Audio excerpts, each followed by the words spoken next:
귀엽고 깜찍한 고양이들 보면서 어떤 생각 드셨나요? 동물도 엄연한 생명입니다.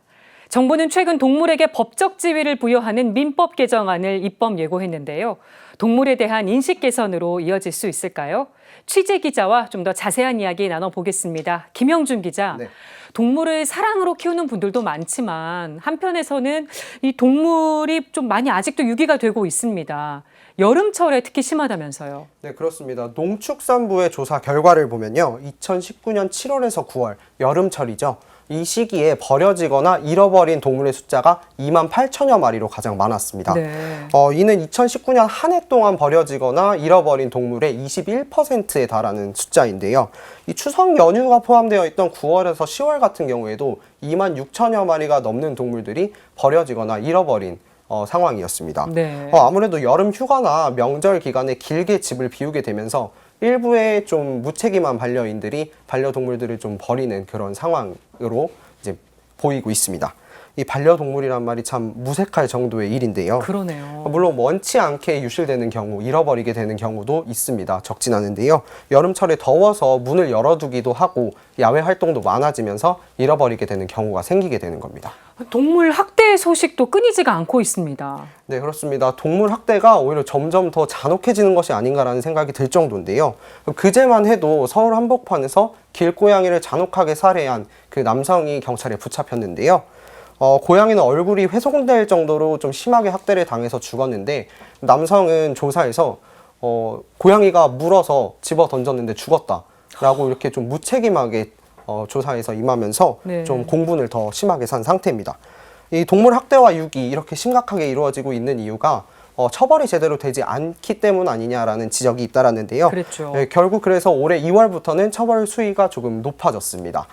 동물 유기 같은 경우에는 원래 300만 원 이하의 과태료가 부과가 됐었는데요. 올해 2월부터는 300만 원 이하의 벌금에 처해지게 됩니다. 과태료에서 벌금으로 처벌 수위가 좀 높아진 것이죠. 네. 동물 학대 같은 경우에도 2천만 원 이하의 벌금, 2년 이하의 징역에 처해졌었는데 2월부터는 3년 이하의 징역, 3천만 원 이하의 벌금에 처해지게 됐습니다. 이 동물의 생명권을 인정하는 민법 개정안, 아무래도 동물에 대한 인식 변화가 반영된 결과로 봐야 되겠죠? 네, 그렇습니다. 반려동물과 같이 사는 인구가 늘어나기도 했고요. 동물을 같은 생명으로 존중해야 된다라는 국민적인 공감대가 생긴 거라고 봅니다. 네. 실제 법무부가 2018년에 조사한 여론조사 결과에 따르면요. 국민의 10명 중 9명은 물건과 동물은 구분해야 된다라고 답한 것으로 드러났습니다. 네. 앞서 말씀드렸다시피 이렇게 동물 유기나 학대에 대한 처벌 수위가 높아진 것도 이러한 국민적 인식을 반영한 결과라고 볼 수 있습니다. 그렇군요.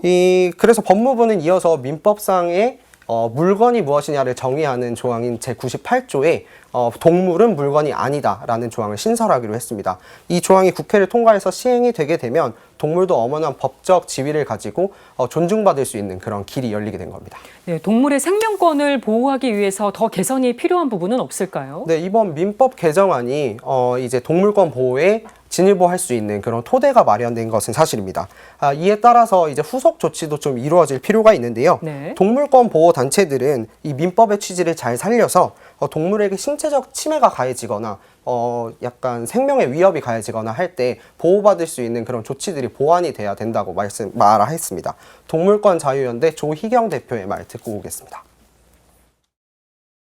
민법 개정과 더불어서 동물보호법 개정까지 따르고 또 동물에 관련된 여러 가지 이제 법들이 있습니다. 그런 법들이 다 같이 민법을 따라갈 수 있는 법안이 마련이 돼야지 비로소 이 개정안의 의미를 살릴 수 있다. 앞으로 이런 그 민법을 근거로 해서 동물보호법 개정이라든가 이런 걸 통해서 계속 그 어떤 동물한테 신체적 침해를 가했을 때 그 동물이 적절하게 치료받을 수 있도록 하는 이런 규정들을 계속 제도적으로 보완하면서 동물의 생명권, 신앙인들은 어떻게 봐야 될까요? 네, 무엇보다 동물은 인간과 함께 창조된 생명체라는 점을 상기를 해야 되겠습니다.